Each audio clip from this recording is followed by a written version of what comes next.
চিন্তা করেন তো, কথার সাথে বলতো জামাত শিবির, কথার সাথে বলতো জামাত বিএনপি, একসাথেই তো আমরা। আমার হাতে তো এখনো রক্তের দাগ নিয়ে লেগে আছে। এই মতিঝিলে 19 দিন ছিলাম রিমান্ডের মধ্যে। কেন আমরা ছোট করার চেষ্টা করতেছি? আর কত যুদ্ধ, আর কত তর্ক, আর কত বিতর্ক, আর কত ছোট করা। এই সংসদটাকে আসুন না সকলে মিলে, সকলের সংসদ, আকাঙ্ক্ষার সংসদ, বাংলাদেশের 16 কোটি 17 কোটি মানুষ যে সংসদ চায়।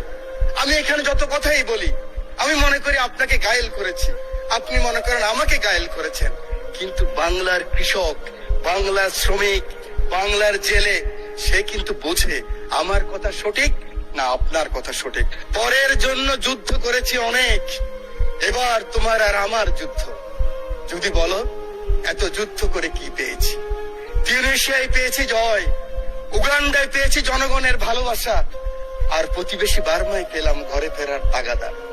আমি যেন সেই বাতিওয়ালা যে পথ রাস্তায় বাতি জ্বালিয়ে ফিরি, অথচ যার নিজের ঘরে জমে থাকে দুঃস্ব অন্ধকার।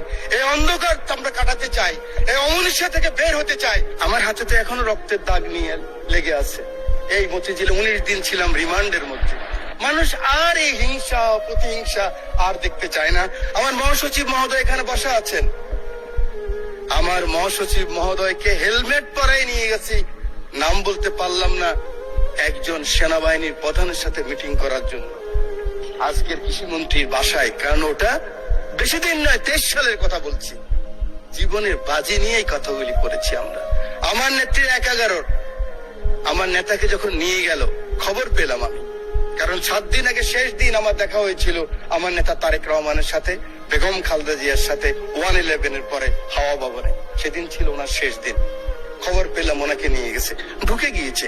196 জন এমপি ছিল এই পার্লামেন্টে, আমি ঢুকেছি।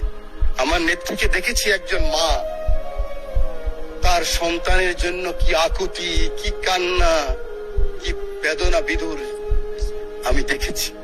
আমি সেই কথা মনে রাখতে চাই। আজকে আমরা অনেকে আছি, কিন্তু ষড়যন্ত্র বন্ধ হয়নি।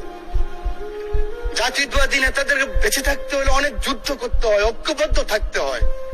আমরা সকলে আসুন একমত হই। আগামী দিনে যে চ্যালেঞ্জ আসবে, এই জাতীয়বাদী শক্তির বিরুদ্ধে আবার যে ষড়যন্ত্র আসবে, সেদিন কারে প্রধানমন্ত্রীর জন্য জীবনের বাজি রাখতে পারবেন, বাংলাদেশের জন্য বাজি রাখতে পারবেন, সেরকম যদি একটা শক্তি সাহস থাকে, তখনই হবে সবার আগে বাংলাদেশ। তখনই হবে দিল্লি নয়, পিন্ডি নয়, অন্য কোনো দেশ নয়।